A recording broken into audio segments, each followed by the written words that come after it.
இன்னைக்கு நம்ம தீபாவளி ஸ்வீட் பாதுஷா செய்யலாம். 1/4 கப் நெய்,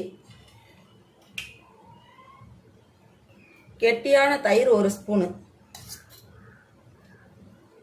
1/4 ஸ்பூன் பேக்கிங் சோடா, சமையல் சோடா 1/4 ஸ்பூன், கொஞ்சமா உப்பு.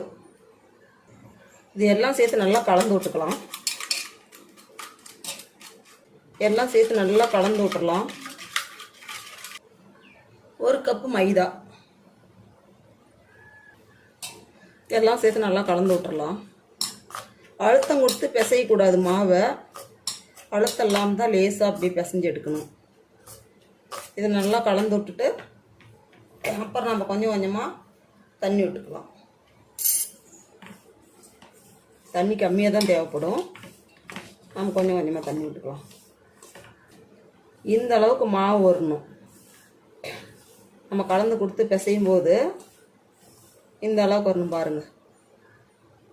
இப்படி இருக்கணும். மறுபடியும் உதுத்து விட்டா அப்படி நல்லா உதிர்ந்து போயிடணும். இதுதான் கரெக்டான பதம். இப்போ நம்ம கொஞ்சம் கொஞ்சமாக தண்ணி ஊற்றி பிசைஞ்சு எடுத்துடலாம்.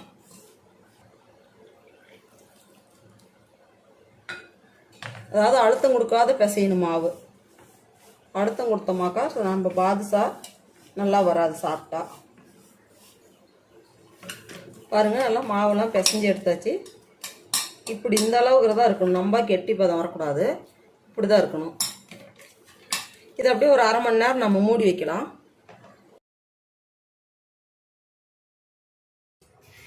எந்த கப்பில் நம்ம மைதா எடுத்துமோ அந்த கப்லேயே 1 கப்பு சக்கரை சேர்த்துக்கலாம். அதே கப்பில் 1 கப்பு தண்ணி.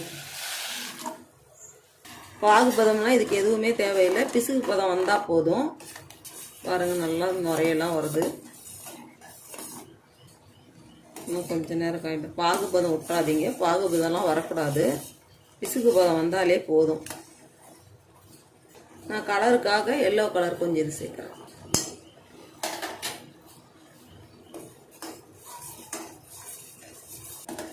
பாருங்கள், இப்போ பிசுகு பதம் வந்துருச்சான்னு பார்க்கலாம்.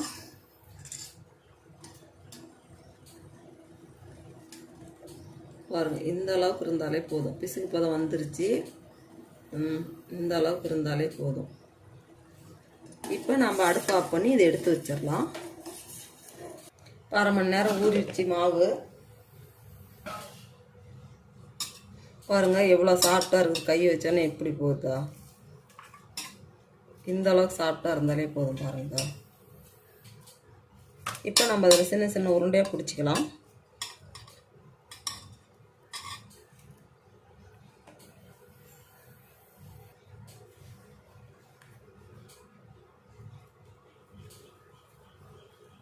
இப்படி உள்ளங்கையில் வச்சு நம்ம அழுத்தம் கொடுக்காத அப்படியே பால் மாதிரி செஞ்சுக்கணும். செஞ்சு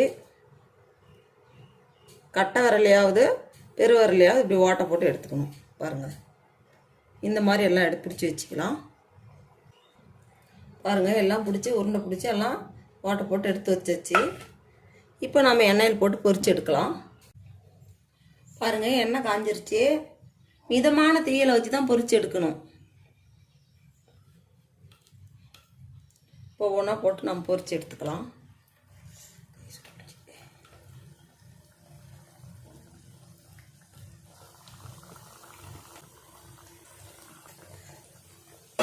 கொஞ்சம் அப்படியே பொரிஞ்சு வரட்டும். அப்புறமே தான் நம்ம திருப்பி விடணும். உடனே திருப்பி விட்டோமோ உடஞ்சே போயிடும். கொஞ்ச நேரம் அப்படியே வேகட்டும். இப்போ அப்படியே ஒன்றுன்னா திருப்பி விட்டுறலாம். பாருங்கள், அப்படியே பொன்னிறமாக வந்துருச்சு. நல்லா பொரிச்சு எடுத்துக்கலாம். பாருங்கள், எல்லாம் பொரிஞ்சு பொன்னிறமாக வந்துருச்சு. இப்போ நம்ம இதை எடுத்துடலாம்.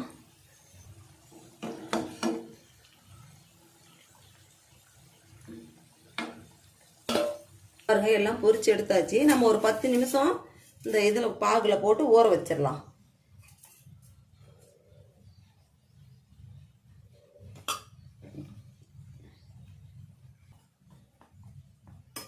அப்படி 10 நிமிஷம் ஊறட்டும். அப்புறம் எடுத்துக்கலாம்.